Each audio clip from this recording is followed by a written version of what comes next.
Hello बच्चों, मैं संजीव कुमार आपका स्वागत करता हूं आपके अपने चैनल IYC क्लासेस में।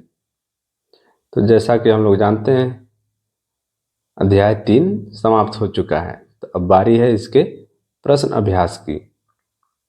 तो चलिए शुरू करते हैं। तो इस तीसरे अध्याय का पहला प्रश्न है, वाइमर गणराज्य के सामने क्या समस्याएं थी। तो मैं एक बार फिर से आपको वाइमर गणराज्य के बारे में बता देता हूं कि प्रथम विश्व युद्ध समाप्त होने के बाद जर्मनी की स्थिति बहुत खराब थी, खास करके वहाँ की राजनीतिक और आर्थिक स्थिति। जिसके बाद जर्मनी में वाइमर गणराज्य की स्थापना की गई और एक अलग नियम कानून और संविधान बनाया गया, क्योंकि जिस जगह पे यह निर्णय लिया गया था उसी स्थान के नाम से इसका नाम भी पड़ा, जो था वाइमर गणराज्य। तो चलिए इस प्रश्न का उत्तर देखते हैं, वाइमर गणराज्य के सामने क्या समस्याएं थी। तो उत्तर कुछ इस प्रकार है। वाइमर गणतंत्र द्वारा कई समस्याओं का सामना किया गया, जिसको क और ख नंबर देते हुए मैंने 2 बार बताया है, एक आर्थिक संकट के रूप में और एक राजनीतिक संकट के रूप में। इसमें आर्थिक संकट में क्या बात है, देखिए, पहला विश्व युद्ध दोनों ही पक्षों, किन दोनों पक्षों की बात हो रही है, एक पक्ष जिसमें मित्र राष्ट्र थे और दूसरा पक्ष जिसमें धुरी राष्ट्र थे। तो दोनों ही पक्षों के लिए महंगा साबित हुआ, परंतु युद्ध के बाद संसाधनों में कमी, ब्याज की बड़ी राशि तथा बढ़ते कर्ज के कारण आर्थिक तथा नागरिक क्षति की मात्रा दुगुनी हो गई। इसके अलावा युद्ध क्षतिपूर्ति ने भी वाइमर गणराज्य के सामने घोषित आर्थिक संकट पैदा कर दिया। तो ख में देखते हैं राजनीतिक संकट।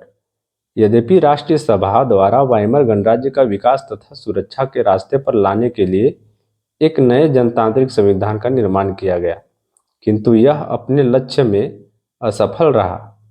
संविधान में बहुत सारी कमजोरियां थी। आनुपातिक प्रतिनिधित्व संबंधी नियमों तथा अनुच्छेद 48 के कारण एक राजनीतिक संकट उत्पन्न हुआ, जिसने तानाशाही के हाथों वाइमर गणराज्य की हत्या का रास्ता खोल दिया।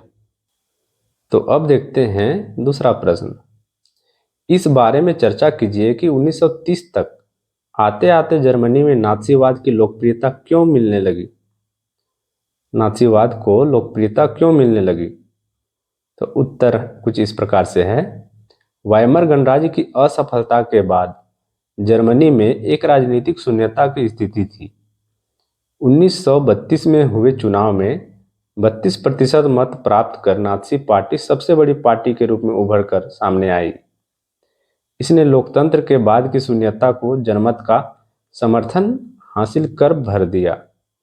यह नाथसी प्रचार और हिटलर के नारे का असर था। उसने एक शक्तिशाली, समृद्ध तथा खुशहाल जर्मनी का सपना देखा। उसने सोचा कि इस सपने को जनता की सहभागिता के बिना पूर्ण करना संभव नहीं है। फलस्वरूप उसने सफलतापूर्वक लोगों की भीड़ इकट्ठी करनी शुरू कर दी।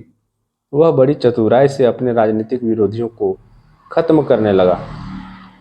हिटलर जनता की समस्याओं और इच्छा को समझने में माहिर था।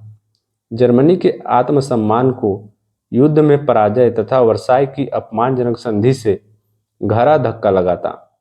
हिटलर ने लोगों को उनका आत्मसम्मान लौटाने का वादा किया था।